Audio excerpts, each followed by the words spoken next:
Good morning, everybody. Happy Sunday. Hope you're all doing well. Coach Jason here. So, we're going to go over a fully detailed high school cross country training plan. Okay. Everything's going to be in writing and in slides. Okay. I did this a few years ago, but since then, we now have a TikTok account, and I have not done this for those that have joined me and been following me. I've got like 17,000 followers on TikTok. So, I want to make sure that they have access to this as well. And I want to make sure that you all have access to this as well. And again, it's been years. So, my coaching as well has evolved. Okay, I made modifications. I've learned things. Okay, so I want to share this all with you. But again, we're going to go over a fully detailed plan, 12-week plan. And if you have any questions at any point in time, put them right in the comments. Okay, especially if you're a coach or an athlete. If you enjoy this content enough to keep coming back, just make sure that you hit the like and subscribe button before you leave. It's greatly appreciated. It's helpful in the algorithm. It's very helpful to the channel. And I want to make sure that you don't miss anything. Okay. My email address is blackbeltrunningcoach@gmail.com. So if anybody has any questions beyond what you put in the comments, blackbeltrunningcoach@gmail.com is my email address. So you can reach out to me at any point in time and I will get back to you. Okay. So there's a couple of questions that I want to ask.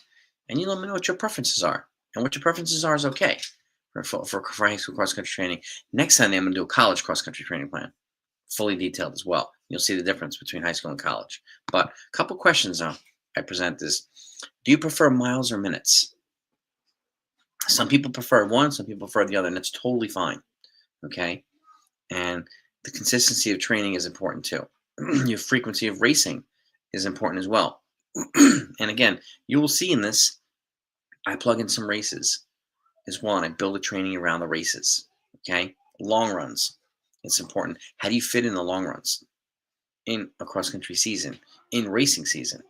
And are you building off of the summer, what you did over the summer, or are you trying to make up for what you did not do over the summer?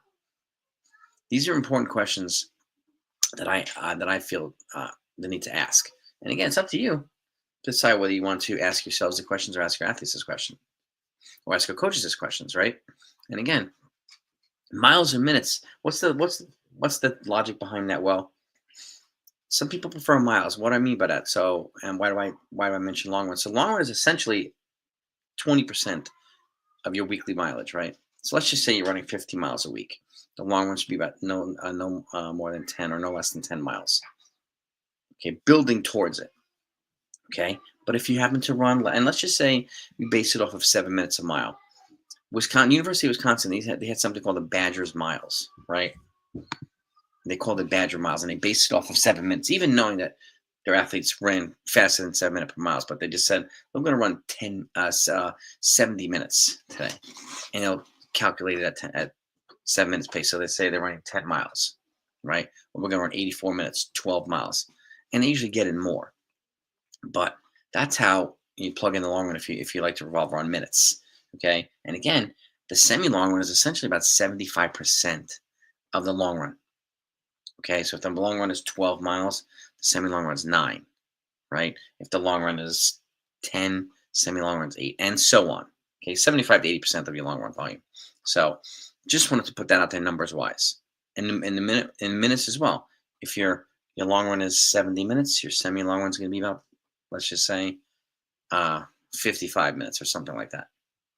Okay, so I'm going to plug that in, and you'll see how you apply it to the weekly training as well. Okay, so let's get right into this. And if you have any questions, put them right in the comments. Okay, week 1, slides will be up here. Easy run on Mondays, always. Okay, workout 2. And this, again, I'm assuming that you have done some summer training here. Okay, so warm up, drills and strides on Tuesday. The first component is a 2-kilometer rep at tempo pace. Okay, take a 5-minute rest. Then you can do a mile at race pace. 5-minute rest, and then 6 times the 400 with a 1-minute recovery at 3K pace, and then you cool down. Okay, so it's not mile repeats at cross country pace. It's not 800-meter repeats or 1,000-meter repeats at cross country pace. This is a tempo piece, a race pace piece, and then shorter stuff. Add a little bit faster than race pace. Okay, easing you into the season, especially if you race that weekend, which I have you here. And generally in high school, the first week of the season is usually a race. Okay, so this will give you an opportunity to test yourself. Then your semi-long run on Wednesday. 5 times 100-meter uphill afterward. Take a jog equal recovery. And then the steady run is slightly shorter than your semi-long run, but at a slightly faster pace. Okay. And then easy run on Friday. It's up to you to decide whether you want to do strides or not. And then your cross-country race, your first race of the season, on Saturday. Warm up, do your cross-country race, and you cool down. And then you have an easy run or off day, depending on your school that you're in, on Sunday, right? You can flush out the race on Sunday, but if you don't run Sunday, that's why I have easy runs on Monday. So one way or the other, you're flushing out the race. You're not going from a race to an off day right to another workout. This is why I have it set up in such a way. Now, before I go any further, where do you fit in the long run, right? And this is important. This is one reason I have semi-long runs there and decent amount of volume throughout the week so that you're not having to rely on the long run. But if there's a race where you don't, there's a week where you don't race, a rolling long run on Saturday, and you'll see that into the training as well. Okay. You can also add a couple extra miles to your cool down on race day as well. And if you have an easy day Sunday, you can still flush out the mileage and get a couple miles in as well. So if you're worried about where to plug in the long run, this is why I have it set up in such a way. I do not have a weekend race every single week, nor do I have multiple races in a week. But I understand that there are certain areas that do that. And then the question is, how do you fit in the training? How do you fit in other things? If you're racing twice per week, if you're racing every week, legitimate question. Okay. So this is why you kind of have to have a balance between in your training throughout the week, right? So week 2. And you'll see some similarities here as well. Okay, let's plug out of here. Here we go. Week 2, easy run Monday. Tuesday, warm-up drills and strides. 1.5 miles at tempo. Instead of 2K, we added a little bit. Okay, we added a lap on the track. Add a 5-minute recovery. Then you do another mile at race pace, 5-minute recovery. And then you can do 4 times 600 with a 90-second recovery at 3K pace. Okay, so we got a little bit longer in the tempo, a little bit longer with the reps on the back end, but we cut the amount of reps. So instead of 6 times 400, it's 4 times 600. The volume doesn't change, but the reps become a little bit longer, but they still remain at 3K pace. And then you do cool down. Then a semi-long run on Wednesday, 5 times 100-meter flat, 100-meter jog instead of the uphill. Then a steady run Thursday, and then a workout Friday, since you're not racing that week. Warm-up drills and strides, 10 times 400 with a 1-minute recovery at 3K pace. Okay. And you do your cool down. Now, I haven't mentioned transitional pieces, but for those that know me, I talk about transitional pieces all the time. What do I mean by that? Well, if the workout, like on Tuesday, is longer stuff, you do a couple 200s at the pace you're looking to run in the workout before the workout starts to help you find the pace before you have, so then you don't have to look for it in the workout. So in this particular situation, you do, let's just say 2 times 200. One of them at tempo pace, one of them at race pace. And I mean 5K cross-country race pace, whatever that might be. Okay. If the workout is short reps like I is on Friday, then you can do a transitional piece like a tempo rep at 800 meters or 1K, just one of them, to help elevate the heart rate and transition into the shorter, faster stuff in the workout itself. And then you do a cool down. Okay, then you have your Rolling Hills long run on Saturday. Whenever I say rolling long run, it's over Rolling Hills. That's what I mean. And then you have your easy run or an off day on Sunday. Now, high school freshmen, every Sunday is an off day. High school sophomores, maybe every Sunday, maybe every other Sunday is an off day. And then the alternate Sunday is a very short, easy day, just to flush out the legs, right? High school juniors, seniors, every other Sunday is an off day. So that's just a kind of a rule of thumb for me. You do what you feel is most appropriate for yourself or for your athletes, obviously, but this is a way of kind of fitting in training while allowing your kids to continue to grow and develop, because in high school, they're still physically growing. Puberty happens, growth spurts happen, and all that type of stuff. And these types of things should be factored into their training. So week 3, easy run Monday, Tuesday workout again. Warm-up drills and strides, couple 200s at transitional pace. 1.5 miles of tempo, so we kept the same tempo rep, but now we lengthened the middle rep, the race pace rep. Instead of a mile rep, we're doing 2 kilometers at race pace now, just 1 rep. 5-minute recovery after both, and then you finish it off with 3 by 800 with a 2-minute recovery at 3K pace. So we've gone from 6 times 400 to 4 times 600 to 3 times 800. The volume remains the same, a mile and a half worth of volume on the back end. Okay. But the workout is very, very similar from week 1 to week 2 to week 3. Allows you to transition from tempo to race pace to faster the race pace. Okay, this is a good early season cycle to try. Then you do your cool down on the back end. Then you do your semi-long run Wednesday, 5 times a 50-meter uphill. Jog eagle recovery, steady run Thursday. Then Friday workout, since you're not racing this week. Warm up, drills and strides. You do a couple of 200s now at threshold pace. Okay. The workout itself is 6 times 1K with a 1-minute recovery at threshold pace, which is slightly slower than race pace. Okay. But the shorter recovery allows you to get in a sustainably quality workout to address your VO2 max, to improve your VO2 max. And then on the back end, you do 3 times a 300 with a 100-meter jog at mile pace, a little speed on the back end. And this helps you develop what? Turnover towards the back end of a workout, which helps you translate towards turnover towards the back end of a race, right? That's the whole point of that on the back end of it. Then you do cool down. Rolling Hills long run on Saturday, easy run or off day on Sunday. Okay.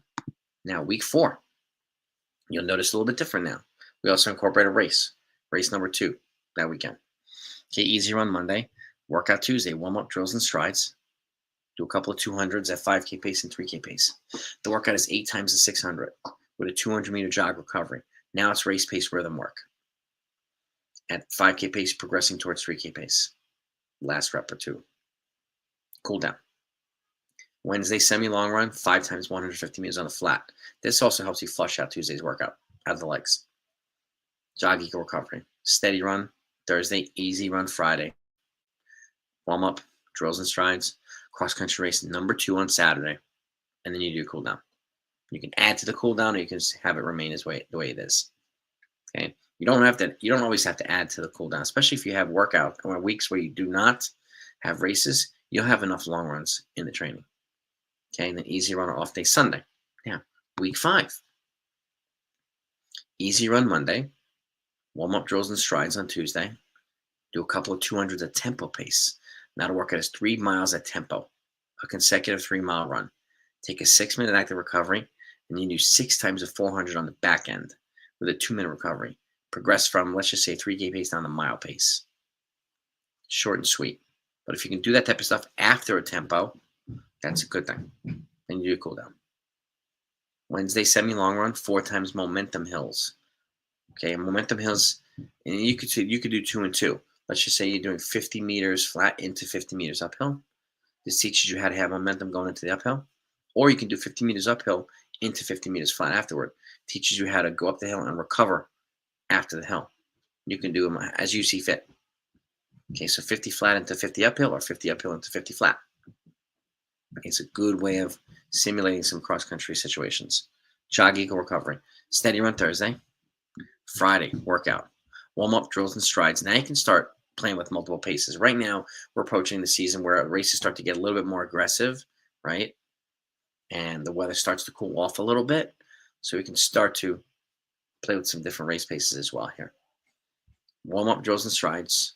Do a couple of 200s at your transitional pace. The workout is 2 sets of 1,200, 800, 400. Okay, 12A4. It's 3 miles worth of volume. Okay, the 1,200-meter rep is going to be a 5K pace. You take a 2-minute recovery. The 800-meter rep is going to be a 3K pace. Take a 90-second recovery. And the 400-meter rep is going to be a mile pace. Take a 4 to 5 minute recovery after the 400, and you try to repeat that set. And then you do cool down. Okay, rolling long run on Saturday. Easy run or off day on Sunday. Okay, now you can start mixing, matching paces and do some other things here. Okay. Monday's easy run as always. And easy run on Monday also helps you set the week off straight, all right? Start the week off right. Give you some momentum, especially if you have school, you have a lot of classes and so on. The last thing I want to do, at least for me, is overwhelm the athletes on Monday. I'm worrying about workouts. I just like to start them off with an easy run. You can do some core, some flexibility, some strength training afterward if you'd like. Tuesday's workout. Warm up drills and strides. Do a couple of 200s at transitional pace. Always look at what the goal is of the workout. And that's how you can situate what your 200s are going to look like. Okay, so the first set here, well, the workout is 2 sets of 3 by 1K. So 6 times 1K total. But now, the first set, 3 of them are going to be at threshold pace with a 1 minute recovery. Then you take a 5 to 6 minute recovery after the last rep. Second set, you're going to do 3 times a K at 5K pace, a goal 5K pace, with a 2 minute recovery. So the second set's going to be faster than the first. Okay. And then on the back end, you take another 5 to 6 minutes after the last rep, and then do 4 times 150 on the back end. Jog equal recovery, and then you cool down. Okay. Okay. And this is now still at this point, you're in the middle of the season right now. I'm incorporating threshold and race pace. Okay, within this, especially on a race week. Last thing I want to do is overwhelm the athletes with a super duper hard workout and have them be a little bit tired for the race on Saturday, especially this week. Let's just say it's an invitational race. So semi-long runs Wednesday, steady run Thursday, 5 times 50-meter stride. Easy run Friday. Then Saturday, cross-country race number 3, invitational. Let's just say it's Manhattan College Invitational at Van Cortlandt Park. Okay, this is generally about week 6 into the season, October. Okay, Manhattan College invite. Then you do your cool down. Then the easy run or off day on Sunday. Okay, this is a week where you want to run fast, right? And really, really see where you're at. Really, really see where your athletes are at. Okay, let's test them. Okay, and this is a week where generally at the Manhattan College invite at Van Cortlandt Park, a lot of people run fast. This will give you a really good idea how ready they are, how ready they're going to be as they start to transition towards championships. Okay, so that's week 6. Week 7, easy run Monday, warm-up drills and strides on Tuesday. Okay, the workout is 2K, 1,600, 1,200, 800, 400. Take 5 minutes after the 2-kilometer rep. Take 4 minutes after the 1,600-meter rep. 3 minutes after the 1,200-meter rep. 2 minutes after the 800, and finish off with the 400. Okay, you progress from threshold or even critical velocity to 5K pace down, 3K pace down, the mile pace. This is a really, really good workout. It's only one set of the whole thing. Okay, and that jogging in between, that jog recovery, you can do it at a decent pace. Okay, it doesn't have to be super duper slow. If you learn how to recover at a slightly faster pace, that's a good thing. Then you do your cool down. Semi-long run Wednesday. Then you finish off with a 300, 200, 150, and 100. A little bit of speed work on the back end of the semi-long run. Race-specific speed work to complement what you did on Tuesday and help flush out some of that stuff out of the legs. Steady run Thursday. Friday, we're going to repeat a workout that you did a little while back where you did 10 times the 400. Now you do warm-up drills and strides. Do a tempo rep. Okay, 800 to 1K. Take a 3 to 4 minute recovery. The workout is 12 times the 400 with a 1 minute recovery, progressing from 3K pace down to 5K pace. Okay. Then you take a 6 minute recovery after the last run. Then you're going to finish off with a 2-mile tempo. Okay. Remember a couple weeks ago you did 3-mile tempo and then some fast stuff at the end. Now I'm going to do some fast stuff in the beginning and do a 2-mile tempo at the end. And the 2-mile tempo on the back end is going to help flush out any junk you might have in your legs from that type of workout. And there won't be much lactic in the legs because you're not going faster than 3K pace. But even if you finish at mile pace, you can do that as well. It's up to you to decide. 2-mile tempo will help flush out the legs. Then you do cool down. Then you do a rolling long run Saturday, easy run, or off day on Sunday. Week 8, easy run Monday. Warm up drills and strides on Tuesday. Okay, the workout here. There's going to be a mile at goal race pace. You do a couple 200s, transitional. But the workout is a mile at goal race pace, whatever you're looking to run for your goal race pace for 5K. Take a 4-minute recovery. Then you can do 3 times an 800 with a 2-minute recovery at 3K pace. Okay. And then you take you can take 4-minute recovery at that last one if you'd like, or you can stick with 2 minutes, up to you. Then you finish off with 4 times the 400 with a 90-second recovery at mile pace. So the workout gets progressively faster. Then you do cool down. Then you semi-long run Wednesday, steady run Thursday, 5 times 100-meter strides. Easy run Friday. Then you have your cross-country race, number 4, week 8. Okay. Then you do cool down. Always warm-up drills and strides, cross-country race, cool down. Easy run or off day on Sunday. You'd be surprised. At this point, week 8, I've seen athletes have run 8 or 10 races at this point. And I'm not surprised where they're running their best races way too early in the season. This is why I'm just showing you how I build the training around races that aren't happening. I essentially and treat it as if it's a college cross country plan where you can fit a lot more training into the racing, which puts you in a position to run your best races at the end of the season and not the middle of the season. So it's just something to keep in mind. Week 9, easy run Monday. Warm-up drills and strides Tuesday. Okay, now I'm going to do a 2K rep at race pace instead of a mile. Take a 6-minute recovery. Then 3 times a K with a 2-minute recovery, progressing from 5K, 3K pace. Then you finish off with 3 times a 300 with a 90-second recovery at mile pace. Okay, so that longer race pace rep in the beginning transitions into longer race pace reps at the beginning, in the middle, and some faster stuff in the end. Then you do cool down. Semi-long run Wednesday. Then you've got your steady run Thursday, 5 times 50-minute strides. Easy run Friday. Championship race number 1. Easy run or off day on Saturday. On Sunday. Week 10. Okay. And that's, let's just say, conference or districts or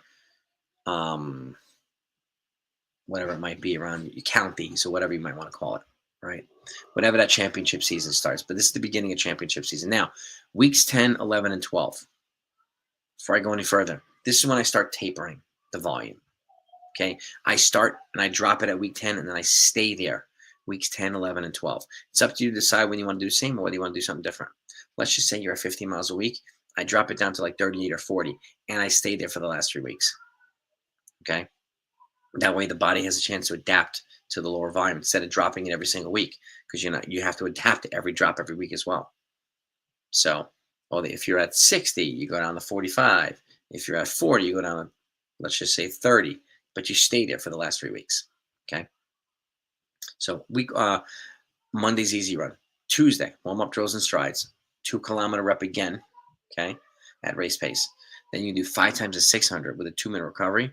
Take a 6-minute recovery after the 2K rep, by the way. Then 5 times 600 with a 2-minute recovery at 3K pace. Okay, not 5K down 3K pace, all 3K pace now. Okay, and then on the back end, 5 times 150-meter rep, progressing from mile pace to 800-meter pace. So really getting faster towards the end now. Then you do cool down. Semi-long run Wednesday, 3 times a 200 with a jog equal recovery. Steady run Thursday. Friday's workout. Warm-up drills and strides. Do a couple of 200s at the pace you're looking for the workout. The workout here is 5 times 1K with a 200-meter jog recovery. You can do it at critical velocity. You can do that goal race pace, up to you. Take a 200-meter jog recovery. Then you can finish off with 5 times a 200 with a 100-meter jog recovery. And you try to do these at mile pace if you can. Okay? And then you do cool down. And then the rolling long run on Saturday, the easy run or off day on Sunday. Okay, week 11. This is crunch time now, championships. Let's just say this is states. And the following week is regionals, whatever it might be, NXN or whatever year that might be, championships for you. This should say championships number 2, so my apologies there. But Monday's easy run. Tuesday, warm-up drills and strides. You do another 2K rep at race pace. Okay. And at this point, a lot of the work should be done. Then you transition from 2K rep at 6-minute recovery, 1-minute rep at 3K. I mean, you get 1K rep at 3K pace, just one. 3-minute recovery. Then 3 times to 400 with a 90-second recovery at mile pace. Cool down. Semi and long run on Wednesday. Thursday, steady run. 200, 150, 100, 50. You do an equal jog recovery. Okay. And each one gets progressively faster. Easy run Friday. You can even do it on the course if you're there. Easy run, a couple strides on the course. And then warm-up drills and strides. This is championships, number 1 or number 2.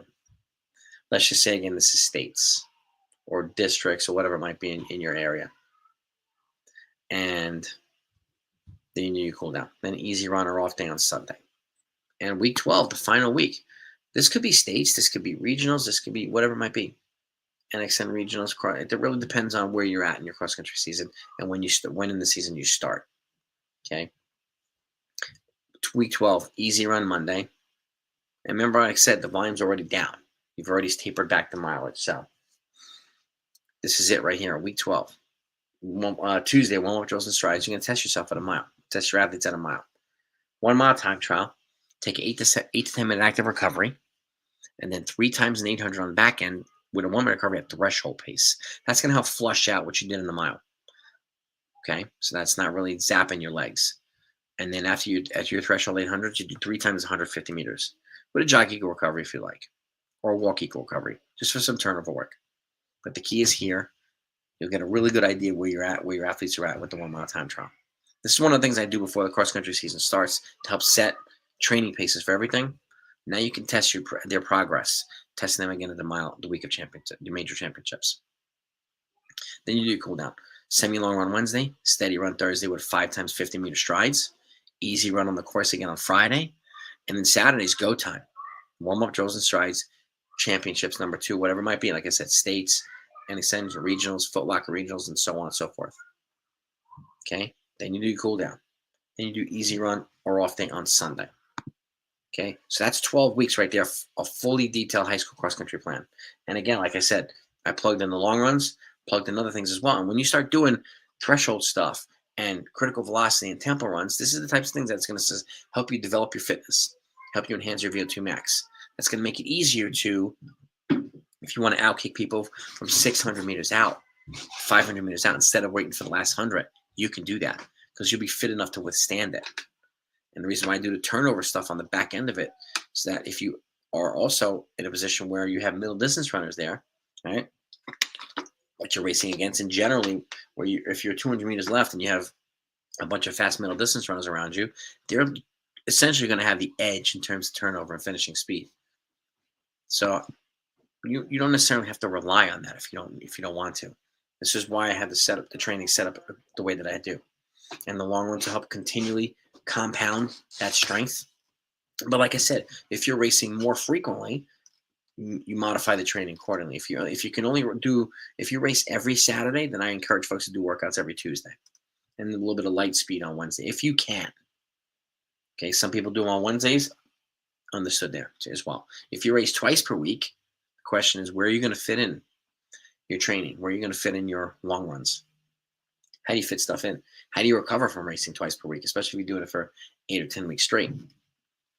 So I wanted to give you a template of what this looks like without having to race that often, and the workouts that you can plug in accordingly. So if you have any questions right now, put them in the comments. If not, I'll let you go. I want to thank you for joining me. Next Sunday, we're going to do college, fully detailed cross-country plan. Okay? And as always, let me put this in the comments here. Okay. This is my email address if anybody has any questions. Okay, I'm going to put this up on the screen. Okay, show. blackbeltrunningcoach@gmail.com is my email address. If anybody has any questions. Okay. That's my email right there. You can reach out to me if you're a coach or an athlete. You have any questions about anything. And I've got 600 videos on this channel already. We can talk about any one of them. I can break down any one of them. Okay. I'm also USATF certified coach, Wharton trained and certified musculoskeletal flexibility therapist as well. So like I always say, I'm here to help you run fast, but stay healthy while you do it. Okay. What you do in between an ancillary or in a complementary nature to the running itself is really, really important. Strength training, flexibility, range of motion, nutrition, rest, recovery. All of those things matter. Setting yourself up, setting your athletes up for success. All those things matter. Okay. So if you have any questions about any of this, I'm here, okay? So go enjoy the rest of your weekend. Thanks so much for joining me, and I'll see you next week.